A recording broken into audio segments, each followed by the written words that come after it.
চার সন্তানকে নিয়ে সবসময় একা একা কিন্তু আমিই বের হই। তো আজকে তোমাদের ভাইয়ার সাথে বের হব ভাবছি। তো আজকে তোমাদের ভাইয়া বাইরে নিবে বলে কি হয়েছে সেটাই তোমাদের সাথে শেয়ার করব। তো না টেনে সম্পূর্ণ ভিডিওটা দেখবে। আর আমি একটা মেয়ে মানুষ হিসাবে কতটুকু সুখী সেটা তোমাদের সাথে শেয়ার করব, বা নারী হিসাবে। তো যাই হোক, সম্পূর্ণ ভিডিওটা দেখবে আর ভিডিওটা ভালো লাগলে লাইক করে দিবে। আসসালামু আলাইকুম, আমি রাবেয়ানু দুবাই থেকে। তো চলে আসলাম তোমাদের মাঝে আরেকটি ভিডিও নিয়ে। তো আমি বিকালবেলা নাস্তা খাওয়াচ্ছি বাচ্চাদের। তো বাচ্চাদের জন্য নাস্তা কি বানাচ্ছি দেখছো? এখানে একটা ডিম দিছি আর হলো চাপটি বানাচ্ছি। এটা আমি কিন্তু আটা দিয়ে বানাচ্ছি, তোমরা চাইলে ময়দা দিয়েও বানাতে পারো। এভাবে সহজ হয়, কারণ রাফিকে কোলে নিয়ে নিয়ে করতে হয়। দেখো, এক হাতে হাত ধুয়ে ওয়াশ করছি, কারণ রাফি আমার কোলে। তো এইভাবে করে আমি কিন্তু করি, রাফিকে কোলে নিয়ে নাস্তা বানাই বা বাচ্চাদের দিই, কারণ ওদের তো টাইম টু টাইম খাবার দিতে হয়। তো রাফি যেহেতু ছোট, তার জন্য কিন্তু দিতে পারি না। কোলের বাচ্চা নিয়ে রান্না বাড়া করতে ঝামেলা হয়। আর ভেন্ডি তরকারি দিয়ে কিন্তু আমি খেয়েছি, তো আমারও তো নাস্তা করতে হয়। আজকে রাফিকে দেখো কত বড় ড্রেস পরেছি, সেটা কিন্তু রায়হান রাহিমের ড্রেস। তো রায়হানের ড্রেস রাহিম পরে, রাহিমের ড্রেস রায়হান পরে, এটা স্বাভাবিক। কিন্তু আজকে রাফিকে ওইখান থেকে একটা আমি পরিয়েছি কিছু সময়ের জন্য। তো যাই হোক, হাতের কাছে ছিল তো পরিয়ে দিছি, মানে একটু দুষ্টুমি করে। তো রাফি ওই জামাটা একদম পাঞ্জাবির মতো হয়ে গেছে, আর ও পুরো ঘর দৌড়াচ্ছে। আর এদিকে দেখো আমার ঝুড়ি ভরে কাপড় ভরে গেছে। তো অল্প অল্প করে ওয়াশ করছি, করে করে শেষ করছি। এখানে কয়েকটা বালিশের কাবার নিচে রাখছি, এটা ওয়াশ করে দিব যদি টাইম পাই।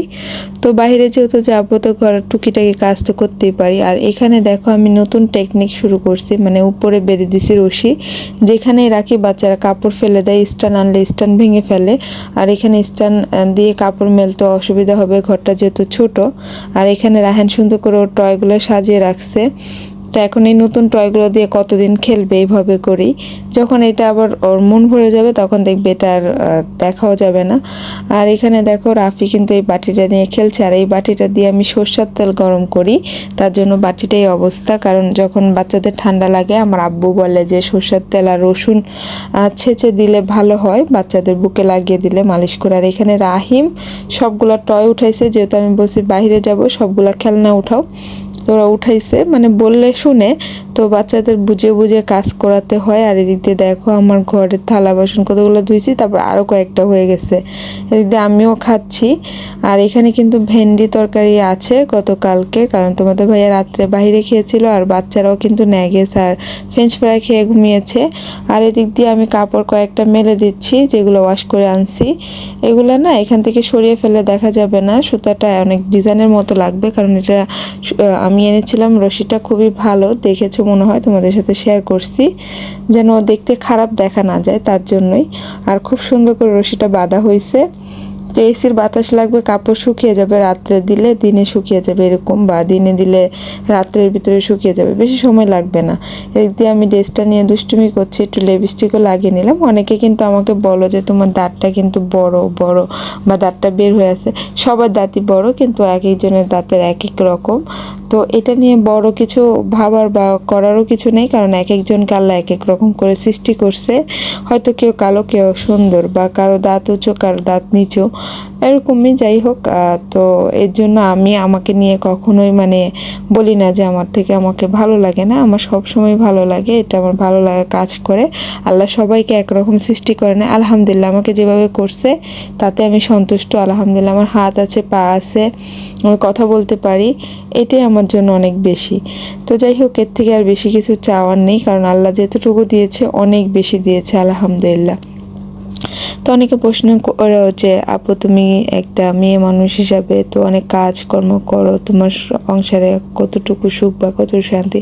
আলহামদুলিল্লাহ, আলহামদুলিল্লাহ, আমি একটা নারী হিসাবে যথেষ্ট পরিমাণ শান্তি। কারণ আমার ভিতর নিজের শান্তিটা নিজেরই খুঁজে বের করতে হয়। কারণ দেখো, আমি সবসময় চিন্তা করি যে আমি নেগেটিভ বা পজিটিভ দুইটাই থাকে লাইফে।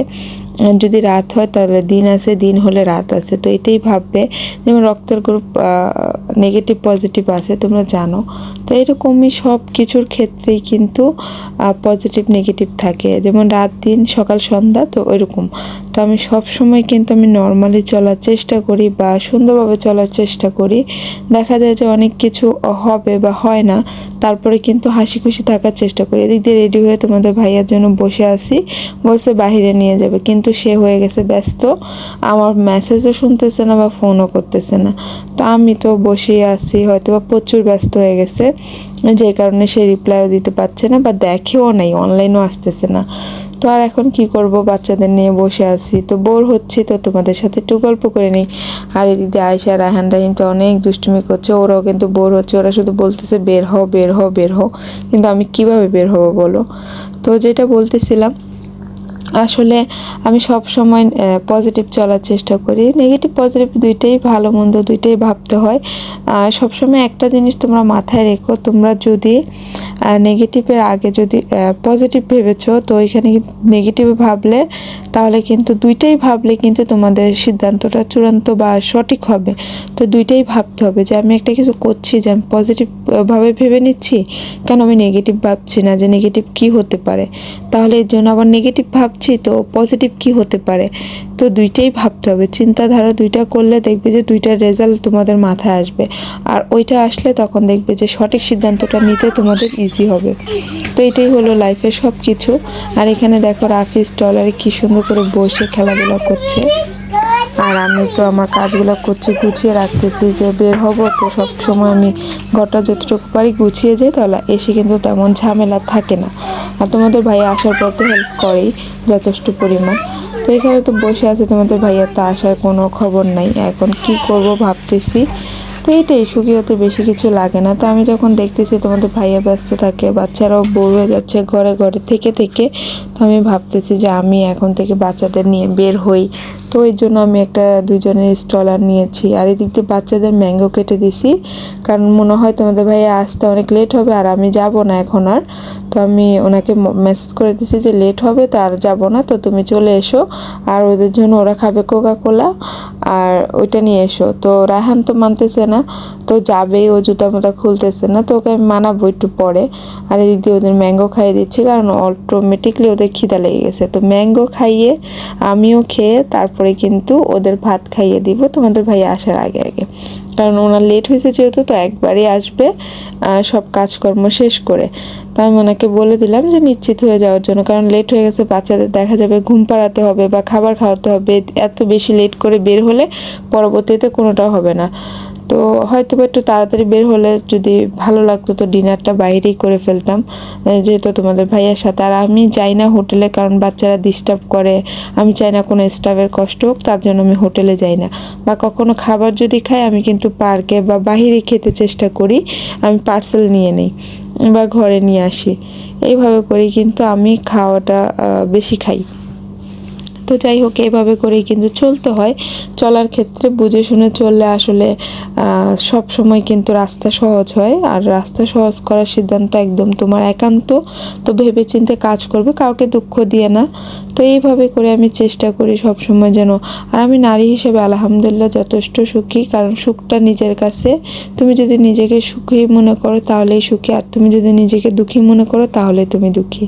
তো এইভাবে করে আমার জীবন পার হয় আলহামদুলিল্লাহ।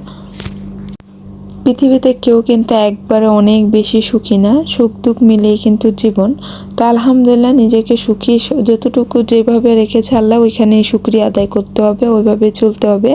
এদিক দিয়ে আমি বোরকা খুলে ফেলার পরে রায়হান কান্নাকাটি করছে যে যাওয়ার জন্য, তোকে মানাচ্ছি, ও কিছুতেই মানছে না, আমি অনেক কথা বলতেছে ওর সাথে, ওদিক দিয়ে গিয়ে শুয়ে আসছে, তো যাবেই যাবেই যাবেই বলতেছে পরে যাব বা এটা সেটা।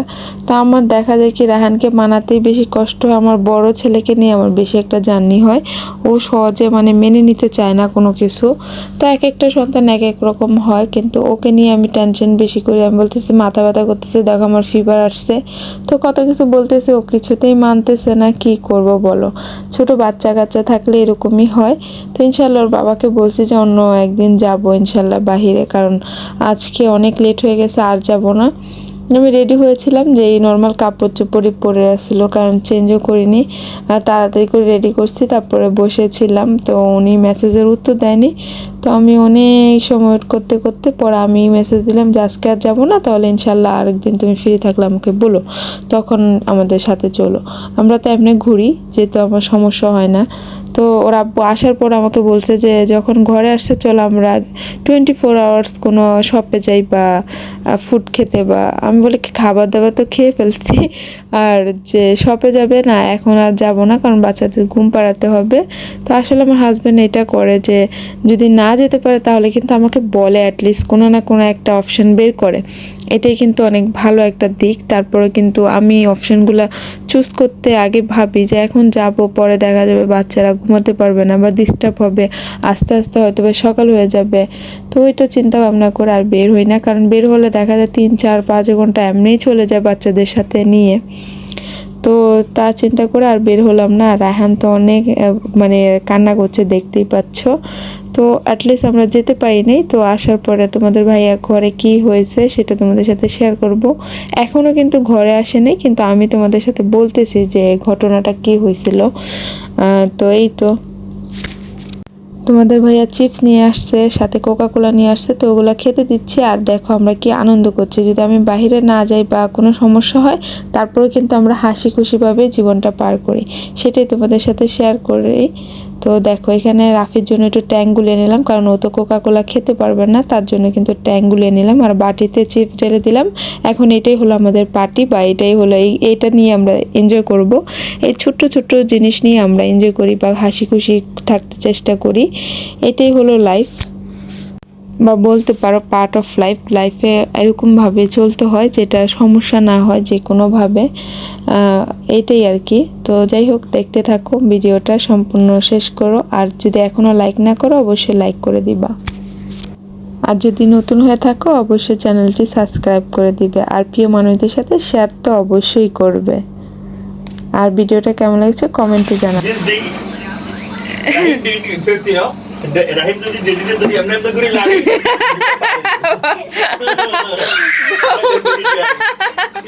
So funny, so funny. You say it and why I'm tired. Why did why? Yes. आचार पर लाड़ी दी बाहर से आचार बाहर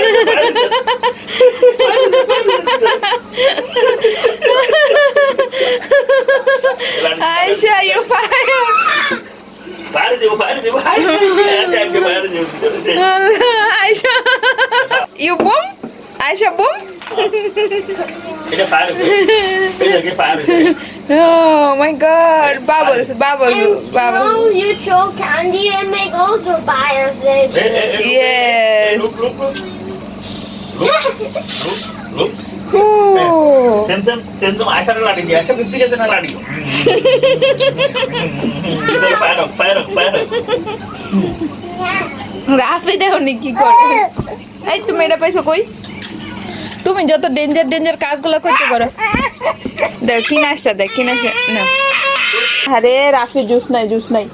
এই তো বাবার জুস। তুমি তো কোলা খাইতে পারবে না, তুমি তো ছোট্ট বেবি। ধরো। মাশাআল্লাহ, বিসমিল্লাহ, দেখেন খাইবো তাই না।